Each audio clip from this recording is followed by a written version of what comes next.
I'll go ahead and get started. Hello, everyone. Thank you so much for joining in today's discussion about inefficient processes in onboarding. My name is Simran Nath, and I am the marketing manager here at Interlaced, and we have two experts here with us today, Joey Viola and Andrew Stye, both from the Interlaced team who have a lot to share on this topic. Before we get started, I wanted to cover some basics. Like one, we love questions around here, so we'll do our best to answer any of your questions, so make sure you drop it in that Q&A box. And secondly, this webinar is being recorded and the file along with the deck will be available to you by today, end of day today, but if not, then definitely by tomorrow. Lastly, if at any point you found the points that we shared in this webinar helpful, I would love if you could share it on your social platforms and tag us. On LinkedIn, we're at Interlaced, and on Instagram, we're at interlaced.io. Now, I'm going to stop talking for a moment and allow our team members to introduce themselves.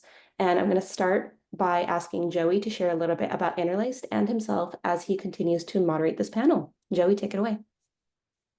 Awesome. Thanks, Simran. Welcome, everybody. As Simran said, I'm Joey Viola. I'm a division director here at Interlaced, and I'll be moderating today's session. Super excited about our conversation today because IT onboarding is one of those things that, when done right, can completely transform the employee experience and the efficiency of your entire organization. And when done wrong, can conversely cause lost time, money, resources, and impact your employee experience and talent retention. Before we dive into the discussion, I wanted to give a quick roadmap on what we'll be covering today. So topics here are who are we? We'll go through an introduction of Interlaced and who we are as a company. The real cost of poor IT onboarding, common pitfalls in a DIY process for onboarding, how automation and an onboarding checklist can make a huge difference, key components of a successful onboarding process, and how different industries can be tailored and customized to an onboarding approach. And lastly, some best practices from our end to share that you can apply to your own business to streamline your processes. So for those of you who may not know us, quick introduction. Interlaced is a team of startup IT experts. We specialize in building scalable IT programs and technology stacks that enable our clients to grow smoothly and securely. Think of us like a super robust internal IT team, but packaged up in a more flexible, economical, outsourced model. We were founded just over 15 years ago as a small startup ourselves, and today we serve several hundred organizations across the United States, with our home bases in San Diego, California, and Nashville, Tennessee. Again, my name is Joey Viola, and I'm a division director here based out of our Nashville office. And of course, I won't be tackling this alone. I'm joined today by my colleague, Andrew Stye, who is one of our IT user experience technicians here at Interlaced. He is deeply involved in working with our clients to improve our internal systems, their internal systems, our onboarding processes, and he'll be sharing his expert perspective throughout the session. Andrew, what's up, my man? Good morning. Give us a quick introduction on your role and experience, and then we'll dive into the meat and potatoes of this webinar. So my primary responsibility with the team right now is assisting in making sure that onboarding and offboarding are run as smoothly as possible and to automate as much of the process as I can. Effectively, just making it so I'll meet with the clients, I'll meet with all the people involved, the HR teams, those guys, and absorb everything they know about their onboarding process and spit it out into a spreadsheet, create it into our system, and try to make it as smooth as possible. Wonderful. Thanks, man. So everything we'll be talking about today comes from the insights we've gained working with thousands of organizations over the years across multiple industries. So whether you're a high-growth startup or leading an IT team for a more established business, there's definitely something here for you today. So let's jump in. To kick things off, Andrew, wanted to ask you a quick question, and then we'll poll the attendees here. Based on your experience working with hundreds of clients, how long does IT onboarding usually take for companies that don't have a clear automated process in place? That all depends usually on the company size and their tech stack, how many services they need to spin up. It could take anywhere between a couple days to a couple weeks. I've seen I've seen clients, that are so scattered, they're reaching out to, all of these different admins, these different service owners within their accounts. And it takes weeks, people forgetting passwords, stuff like that. So I'd say on average, probably the majority of them are within days, but there is a small minority of clients we've had that have taken weeks before we optimize their process. Yeah, but here's curious to hear from our audience on this one. I think we've got a couple of responses coming in. So if you're on here, feel free to check out the poll we just posted and get your responses in. Um, so yeah, we typically see this as a cumbersome function for many startups, and I imagine that time cost is just the beginning. Um, so Andrew, we'll move along the presentation. What can you tell us about the financial and timely cost companies should consider about onboarding? Oh, Yeah, bump me to the next slide and I'll show you some of the statistics. So for my reading, statistics are a bit all over the place on employee retention after onboarding. Um, and the reasons vary. Employees generally, about 20% of employees generally quit within the first 45 days of employment. And that can be, things from company culture isn't a good match, the role isn't a good match, maybe they don't feel supported in their current role, or just something is off. The benefit of having a really smooth IT onboarding, or just onboarding process in general, IT onboarding is just a small piece of that puzzle. But about 52% increase in retention when the IT onboarding is smooth. They feel much more supported. They're able to get into their accounts quicker and easier. They know who to reach out to when they have an issue. They're not scrambling or trying to. That anxiety isn't there as much. So a smooth IT onboarding can increase retention and save you the cost of onboarding each of those new employees over and over again if you have a high turnover rate. The hidden cost of onboarding is you kind of have a loss of productivity for a period of time. Um, it can take up to 6 months for a new hire to reach full productivity within their role, and if their first day isn't a really substantial foundation, especially with the IT tools and services they're going to be using. It may take them longer. They might start off with bad habits or things like that. It can be with onboarding. You have a lot of issues that come into play. The HR team, most of the time that I see, the HR team is the one taking on the responsibility of spinning up all of these services. Their time is being wasted. They have other jobs to do. They're setting up, accounts manually. They're the ones running password resets when something goes wrong on their first day. So that can be time wasted. They don't have a dedicated team paying attention to it. It's an unstructured onboarding, so you have security risks involved there. And the employee dissatisfaction is a bit higher if they feel unsupported. It kind of compounds if you add up all of those factors. yeah, if you think about, if starting any new job, you would expect that day one experience to be uh, have your device, have your email account set up, be able to have clear instructions on where and how to access the applications and the documents and the storage pockets that you'll be accessing and working with on a daily basis. And then your orientation to that new job and role can quickly speed up if everything's in place on time, right when you're starting your new job. And the security risks, the permissioning for certain documents and files and permissions on certain applications on what you can access, if not done and monitored correctly, could give a new employee some access to some information for a company that they might not need if you aren't paying close attention to it. So we'll keep moving along. I think right now we'll do another poll here. So on that same note of onboarding, let's go back to our audience for a second question. What is the biggest challenge in your onboarding process? So I'd love to hear from our attendees here today, and then we'll keep moving along.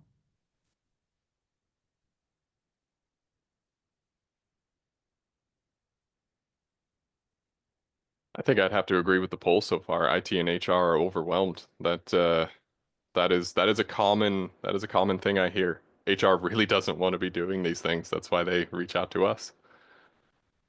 Yeah, I'd agree. Cool, let's move along here. And yeah, I'd say all of these are big challenges that we hear from our clients who are coming on as the new customers for us, and where we can relieve some of these pains of speeding up that process, making sure people are getting access to the right things at the right time, uh, taking the burden off of the resources and time for the IT and HR departments, and making sure, again, that's a super secure process for those new employees. So Andrew, moving along, how much time is HR actually spending on IT onboarding, and what are some of the risks associated with that? So as your slide here says, on average, I see about 5 to 10 hours per new hire for HR teams. That's over a full day at work. And I know HR has a lot more to deal with than just onboardings. And a lot of that comes down to coordinating with service owners. So internally, a lot of companies have an internal structure where you've got one team member who owns the GitHub service or owns the Google Suite or owns Zoom or Slack or whatever it may be. They are the internal owners of that tool. And you've got HR reaching out to them to coordinate the new hires onboarding. And other IT related accesses. Now these HR managers and these internal admins, they're not IT specialists. So they're the ones often handling these onboardings, and it leads to, inefficiencies. Someone gets the email, it gets lost. The new hire's first day comes around, they don't have the access they need. Or that access has been misconfigured. They were given access they shouldn't have been given. They weren't given enough access. They were given the wrong license. Now that license needs to be, depreciated, and then a new one needs to be assigned. That can cause cost inefficiencies. The manual process of these onboardings often involves, the back and forth of emails to make sure they've got the right kind of access they need, manually setting up those permissions, chasing down the managers, to approve them. And then there's credential issues. You've got internal admins that maybe they haven't signed in. You guys don't have a high turnover rate. They haven't signed into that service in a while, as the admin, because a lot of time there's divorced admin accounts. They have their primary use account, and then they have their service admin account. They forget the password. They've got to go through the password reset, and sometimes that involves contacting, whoever's their account manager for that service to get the password reset. They need to provide billing information or whatever. That elongates the time necessary to get someone successfully onboarded. Um, that can, again, a lot of these issues compound into spending more time or wasting more time getting someone started up. So you're ballooning the time it takes to get someone running on their first day, and hopefully you started soon enough to get through all these obstacles, but oftentimes you didn't. Yeah, so what do you think is the most overlooked aspect of IT onboarding? In my experience, it's not the account provisioning, it's not the credentials, it's not the security. It really genuinely is how the individual, how the new hire feels on their first day. I can't tell you how many times I've hopped on a day one call with someone who was a little bit nervous, a little bit frantic, trying to figure out what they're doing. It feels like the first day of school. You show up, you don't know where to go, you don't know, who's your teacher, where's your class, that kind of stuff.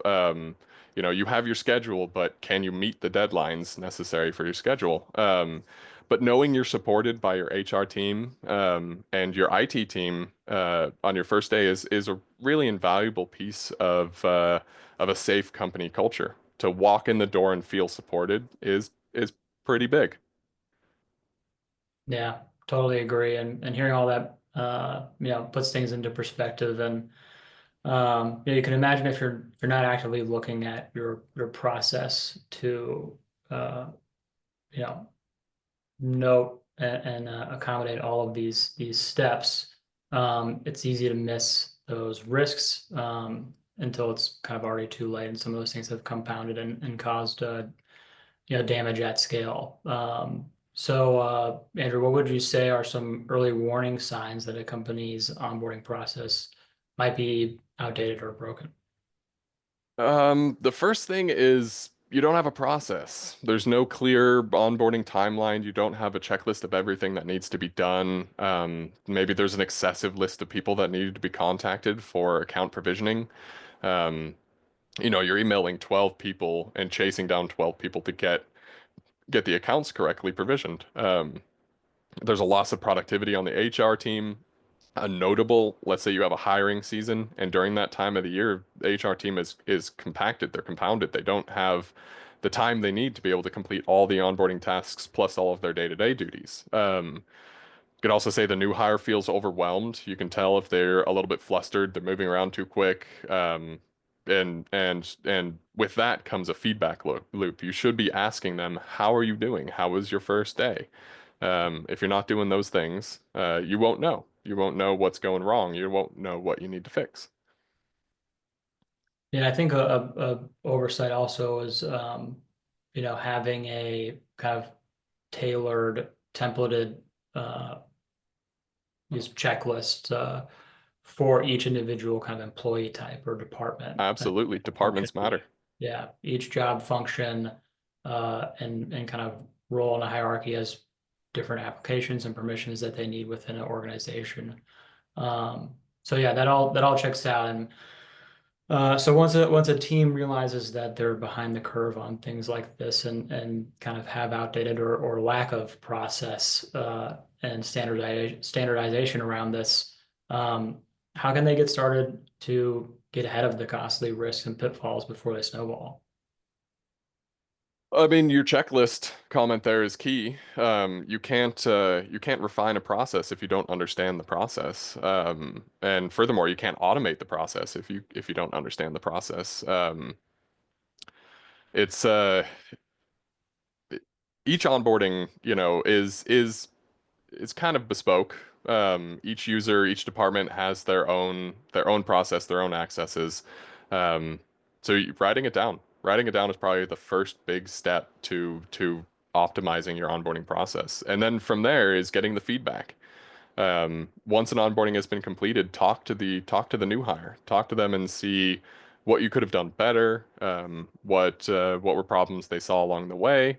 And if you have an internal IT team, talk to the IT team and ask them, did you receive any support tickets from this user on their first day? Doing the investigation. Awesome. And yeah, I think like Andrew was saying, finding a way to standardize the process, unlocking the capacity for HR, making it a lot smoother and repeatable. And throughout all of this, of course, as we're talking about, these permissionings and licensing and things, um, really focusing on making sure that that's set up properly and being kind of security focused around all of that stuff. And when you're kind of going through this and again getting it flowing correctly and in a standard process, it speeds everything up. Reduces waste and unlocks a lot of time for everybody. Gets that new employee rocking and rolling and adding value to your organization a lot faster. Um, so what I'm hearing is that when onboarding is treated as this methodical system instead of like a scrambled sprint, it becomes a huge opportunity in scalability and sustainability for companies. That as folks who specialize in this category here at Interlaced, Andrew, what can you tell us, those listening, about what a successful onboarding process looks like, and how can organizations create that for themselves? So again, that clear process, that clear timeline, that clear checklist. It's getting investment from the account managers. If you're planning to do this internally, it's a good idea to have either, depending on your turnover rate, either one person or one team managing onboards. If if a new hire feels supported, if the administrators that are running the accounts, that are managing the accounts, feel supported, meaning that they're getting enough of a heads up, it's a clear trajectory to what they need to do. The checklists really help with this, whether it be manual or an automated system. Automation is always going to make it a little better, but a manual system is functional, especially on smaller teams with less turnover. Um, but it's having your timeline, having your checklist, having the support needed for the people administering the accounts, having the support needed for the people who are coming onto the team, and having a feedback. Another big one is a term that you don't hear much, pre-boarding. Pre-boarding is kind of like onboarding, but a day before. Pre-boarding is something that a lot of our clients do, which is granting access to service accounts either a day before, one business day before, so it could be a Friday before a Monday, allowing the new hire to explore their environment at their own pace before starting their first day. This can allow for things like, someone signs into their email account on a Saturday and they realize, oh, I don't have the invites to the services that I've been told I should have invites to. Again, presenting a clear timeline and a clear checklist to both the HR team and the IT team for what they need to provide and what the new hire should be expecting. So a welcome email with their credential, like welcome to the team. Here's your credentials to log into your email and whatever accounts you have that are credential based or not invite based.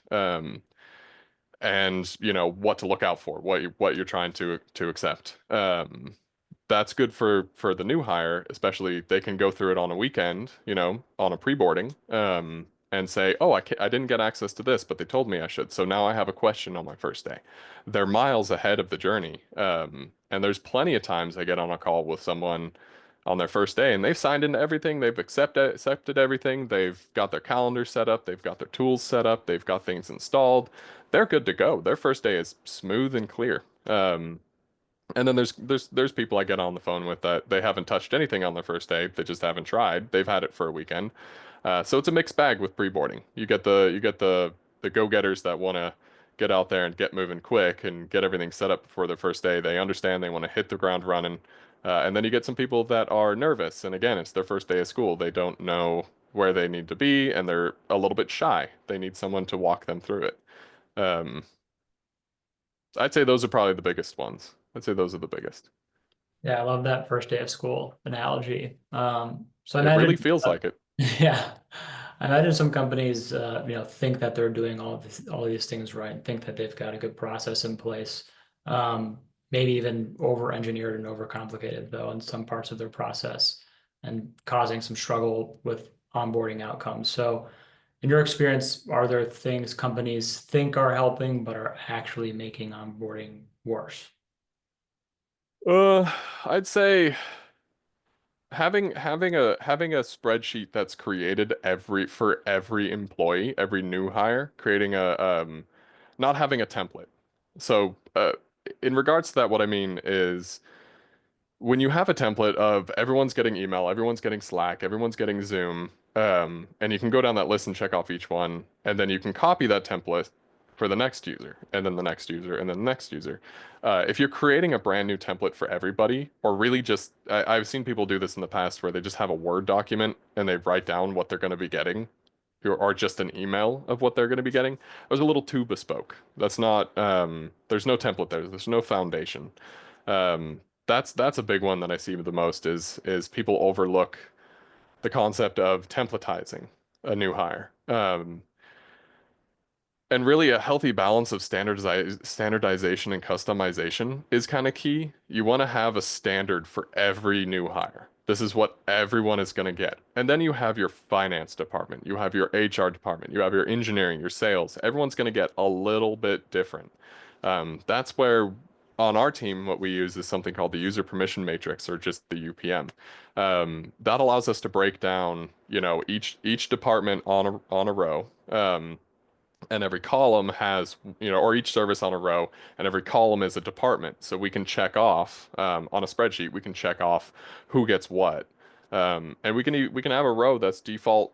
All users get these items, and then sales only gets this item. Salesforce for the sales team. You've got Notion for the engineering team or GitHub for the engineering team. You don't need everybody to get Adobe.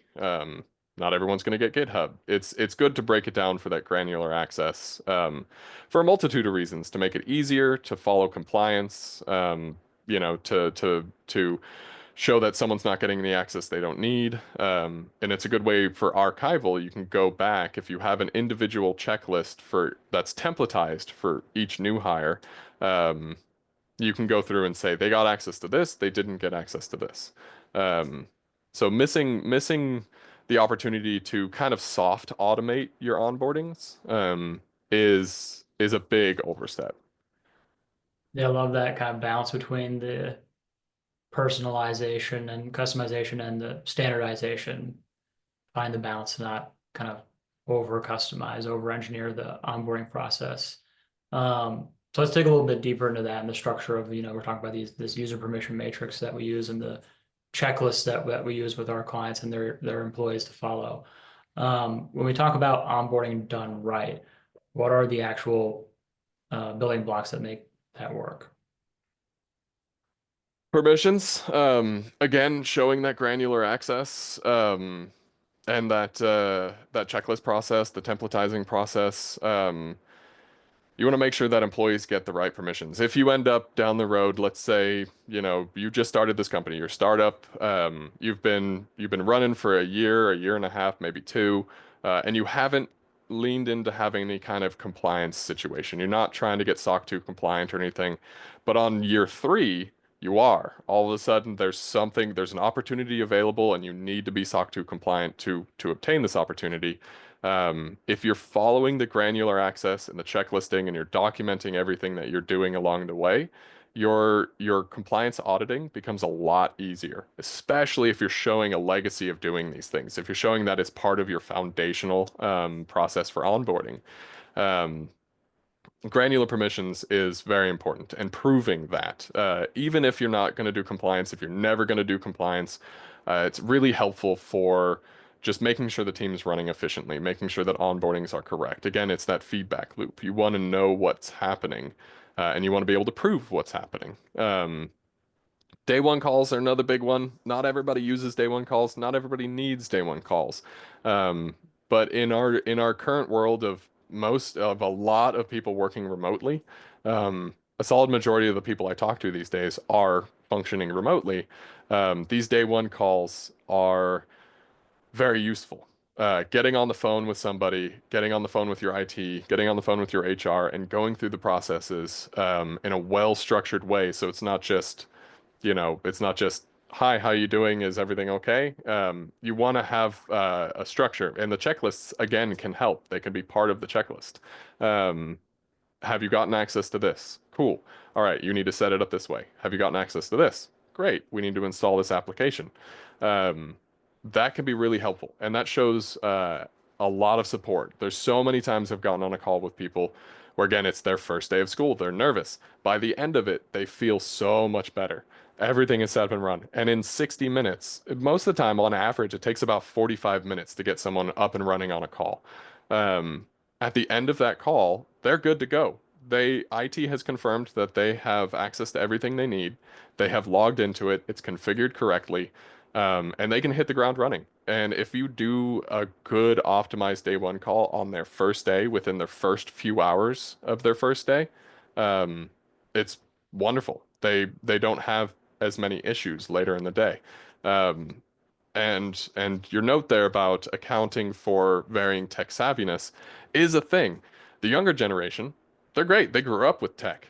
They can sign into their stuff. Most of the time, the younger generation that I see is already, especially if they got their passwords, especially if they got pre-boarding, they're good to go. They've already hit the ground running. They know exactly what to do. They're familiar with the tech.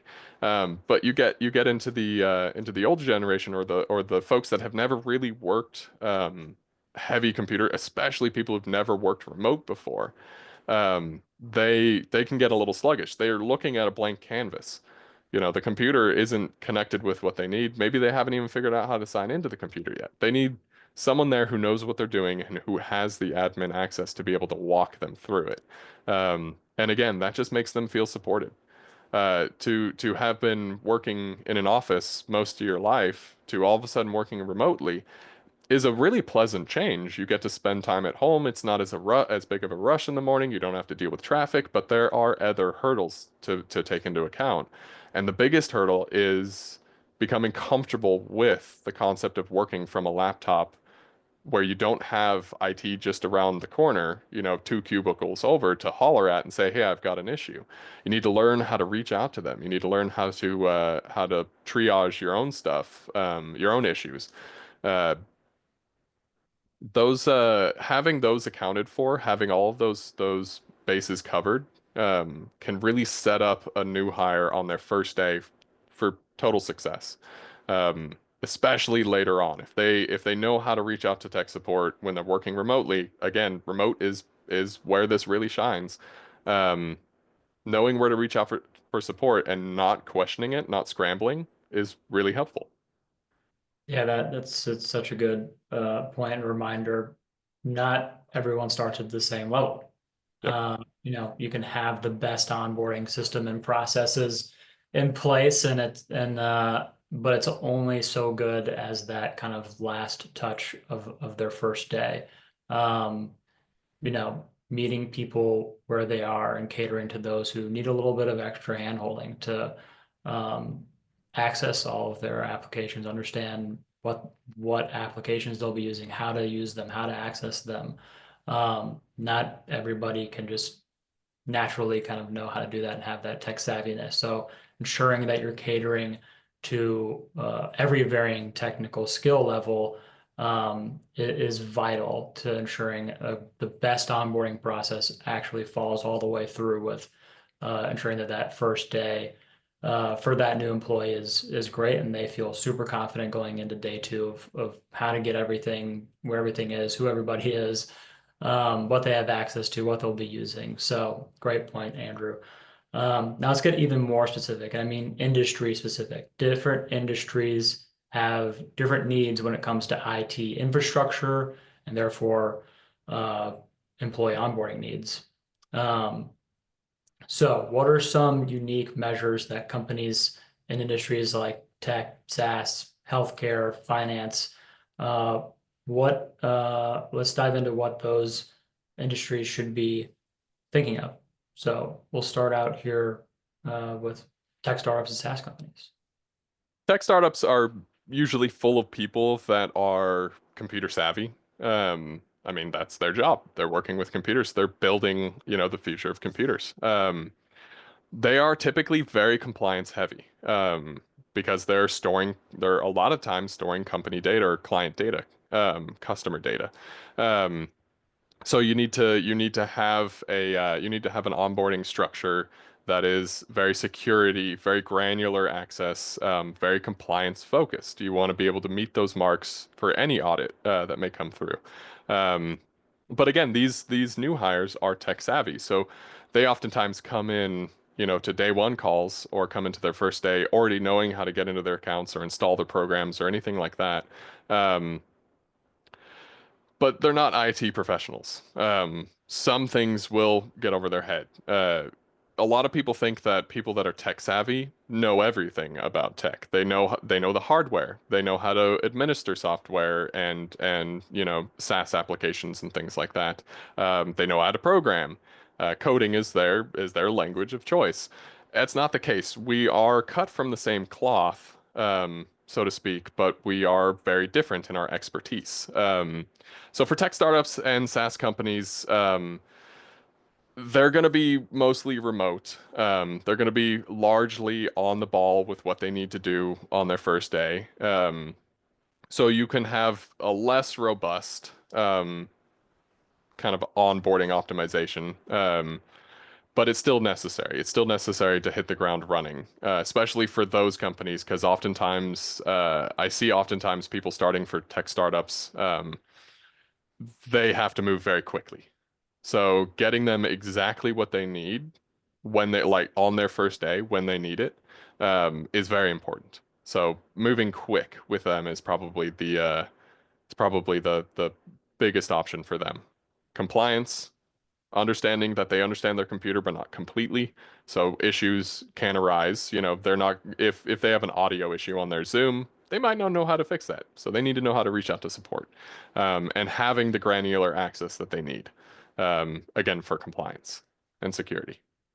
Yeah, it's all about access and permissioning. I feel like for them, if the only roadblock for a super tech savvy new hire would be being blocked by not having the correct access or permissions to certain files or programs or applications and having to go through an extra step or layer. So ensuring that that's set up properly, I think is super paramount, all while being, focused around that security and compliance that they're adhering to, whatever framework that might be.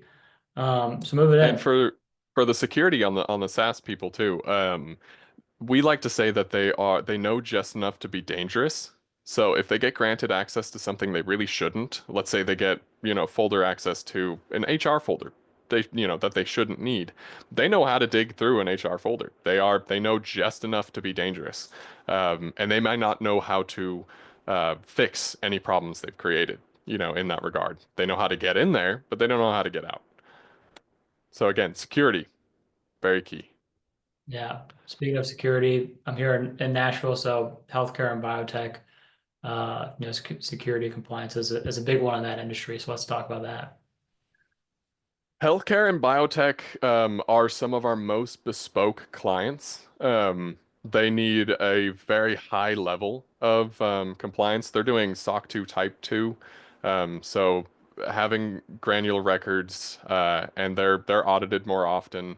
Um, this is where security really shines. This is where making sure that the administrators only have the access they need to administer, to onboard somebody, no more, no less.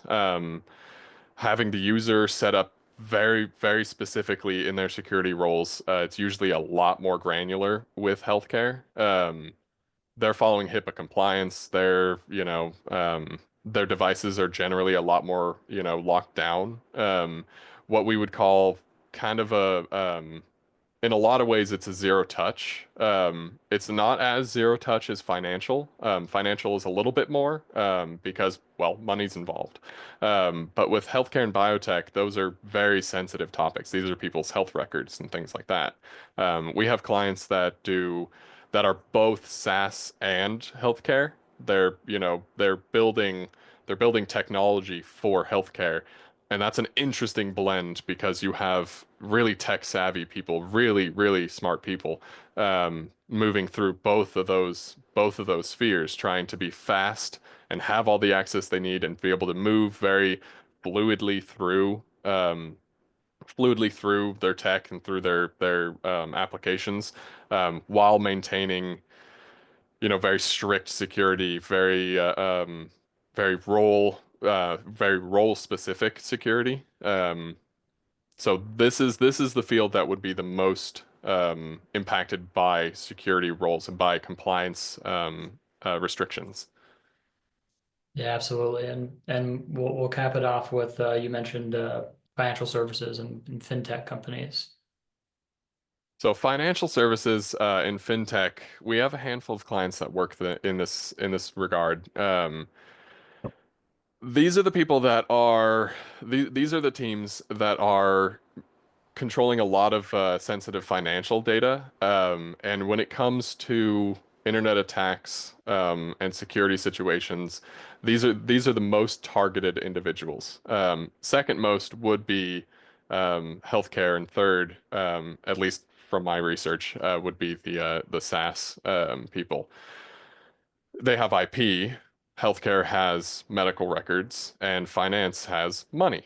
Everybody wants money. So these people, financial services are generally the people that are the most locked down.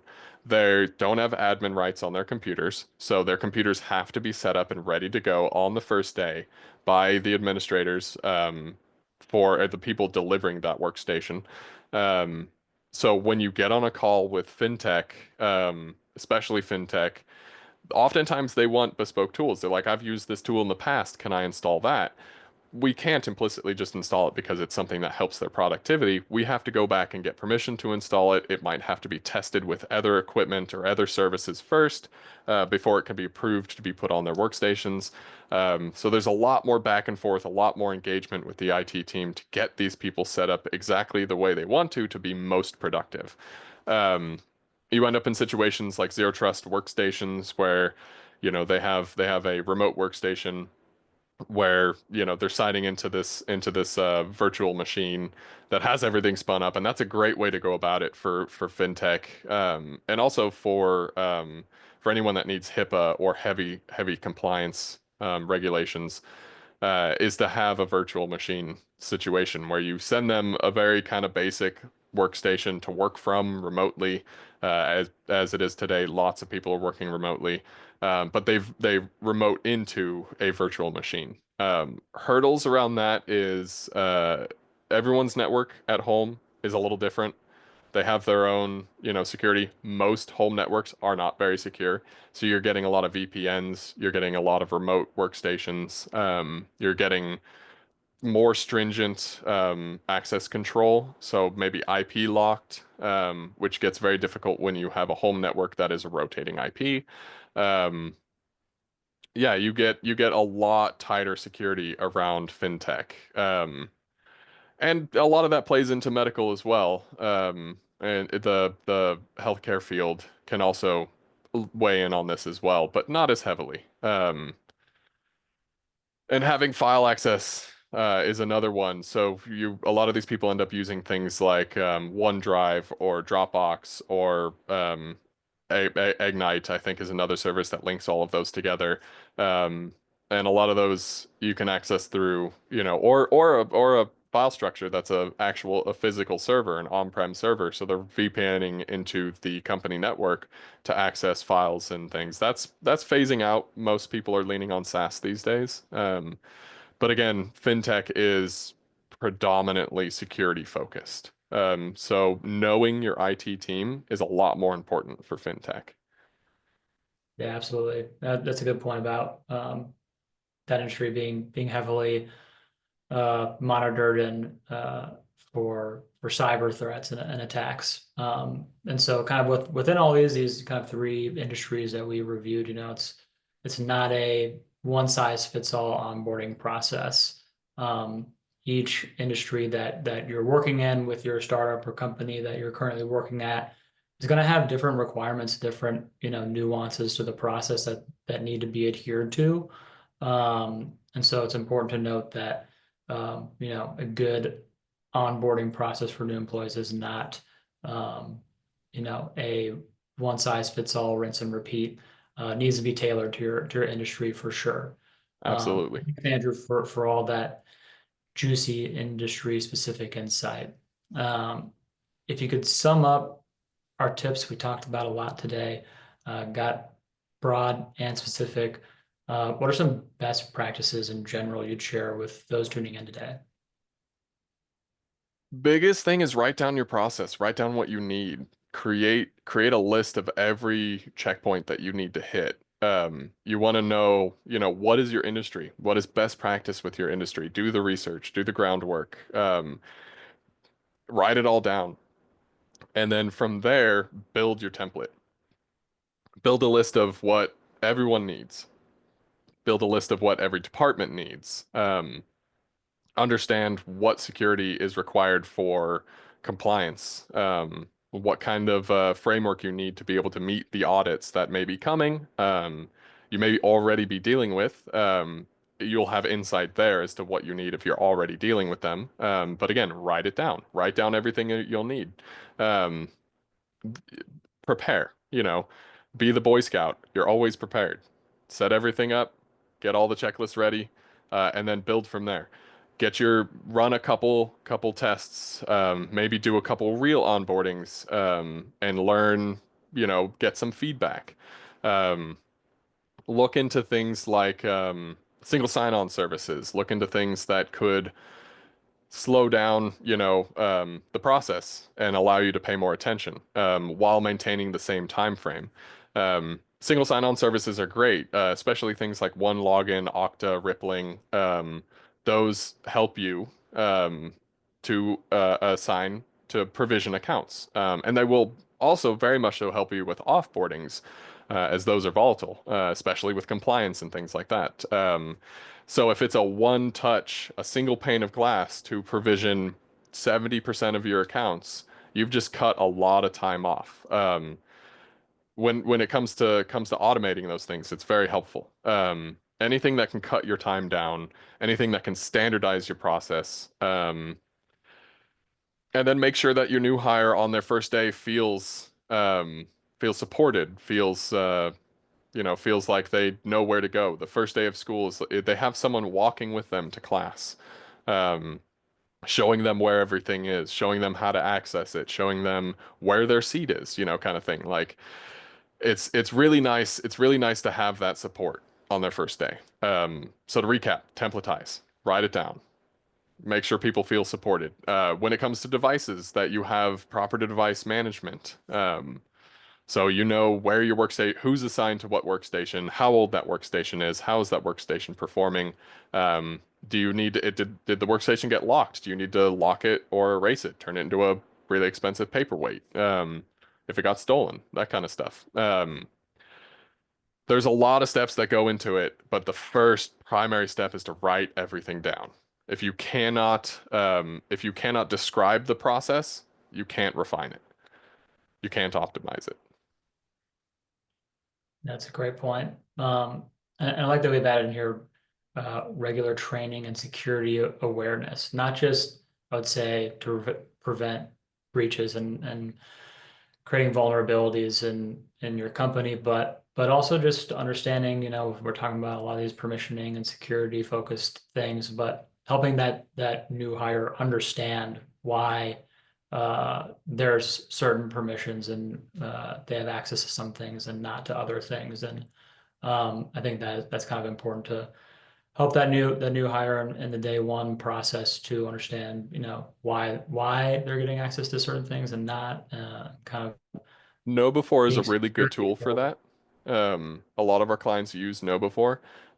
We have clients in the healthcare industry that have such a bespoke system that they kind of have a pre-boarding and like a day zero before their day one. Their first day is considered their day zero. They have to complete all of this training, all of this Know Before training, all of these, compliance related things before they're granted even their first little peck of access. Before they can even access their email, they have to complete all of this training. Um, Know Before is a great tool for that. And I've seen it with great success. And that is a good point, Joey. Having that regular training, having that understanding, the why behind you do something is always important. Like why are you so strict on your security? Why can't I do this? That kind of stuff really matters. Yeah, absolutely. Well, awesome stuff, Andrew. Thanks a ton for sharing your broad expertise with all of us here today. Um, Simran, I'll turn it back over to you to wrap up and do a little Q&A session. Sure. I think we have a couple of minutes for some Q&A, so I'm going to shoot over some questions over to you guys.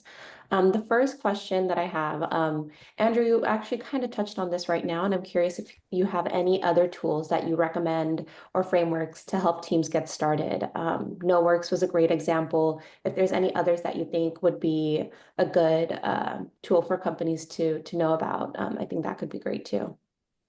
Again, before you even jump into exploring tools, you should write down the process. But again, tools that can automate your process are very useful. Automation is a big buzzword these days. And it's the difference between AI and automation. You're not using AI. You're not asking questions. You're trying to take your process that you've written down and turn it into something that's an automated workflow. So you're employing tools, that help you through that process. There are tools like Rippling and tools like OneLogin where you can connect to other tools. You can say, I'm going to build account in OneLogin and it's going to automatically provision my Zoom, my Slack, my Office 365. It's going to create their email. It's going to do all those things for you. So again, write down that process and then look for the tools that match what you're trying to do. And the first one is simply going to be provisioning accounts. What tools can you use to just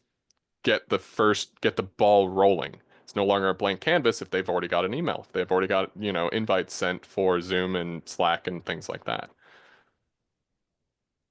Great. Another question that I'm going to ask is, we've talked a lot about onboarding. So what are some ways that a company can tell that their onboarding process is actually working? What are some good checkpoints on success for this? Uh, I mean, the biggest success is going to be, that 45-day window, where an employee might be leaving. You have a higher retention rate. Your turnover rate isn't so high. Your employee satisfaction, your just general new hire satisfaction is greater. When you do that feedback, when you reach out and ask, how are you doing? You do your employee satisfaction, um, you know, uh, queries and things like that. You will hopefully see a increase in satisfaction and increase in engagement with the company culture. Feeling supported really kind of it brings you into the team, brings you into the envelope of your team. So I would hope you would see a greater retention rate in that 45-day window, and just general, satisfaction. Less tickets to IT as well. So less calls to IT saying, "Hey, I can't get into the service," or "I forgot my password," or whatever within that 45-day window, within that first month and a half of the new hire. And really, in the 6 months, you'll have a team member who is fully ready to go, has no more questions, has all the tools they need, and feels very supported. Yeah, great points. So I think, for HR and IT teams listening in, the two things is, within your timeline, creating processes or maybe even surveys within that time period to really see, and the number of tickets are great metric points to measure success for that. Last question before I close out. Do you have any tips for companies with remote or globally distributed teams? Uh, you've got a lot of time zones. So standardizing your process is probably one of the biggest things you can do. Because you might have people from different time zones performing the onboardings because of, whatever you know, uh, time issues you may have, time matters. So if you've got an onboarding happening in 2 weeks and you don't have it standardized, you don't have a template, you might be scrambling around trying to get access to the person in the time that matters, and maybe the person is starting at 2 in the morning your time, but it's 8 in the morning their time. You want someone on that 8 in the morning to be able to look at a checklist and say, okay, these are all the things they actually got access to. What are they missing? um, and someone who's trained up to be able to handle resolving that issue, so you don't have to wake up super early and the first thing the house is on fire. That person's been sitting for 5, 6 hours waiting for you to be there and give them the account access they need. That's a lot of wasted time, and time is money.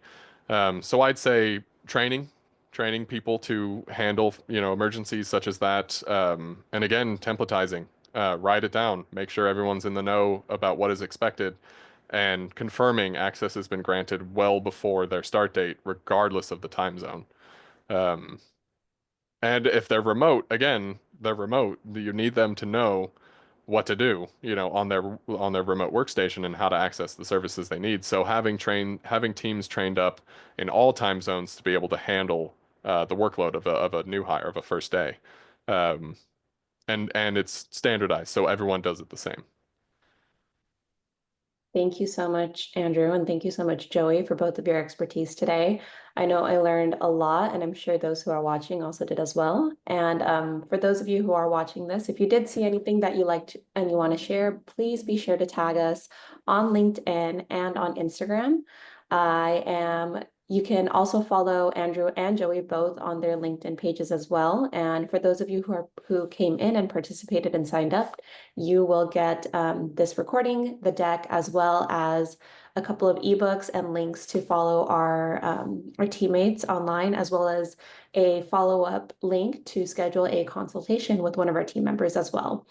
And, aside from that, unless Joey or Andrew has any closing remarks, I think I will bid you all adieu. All right. Thanks, guys.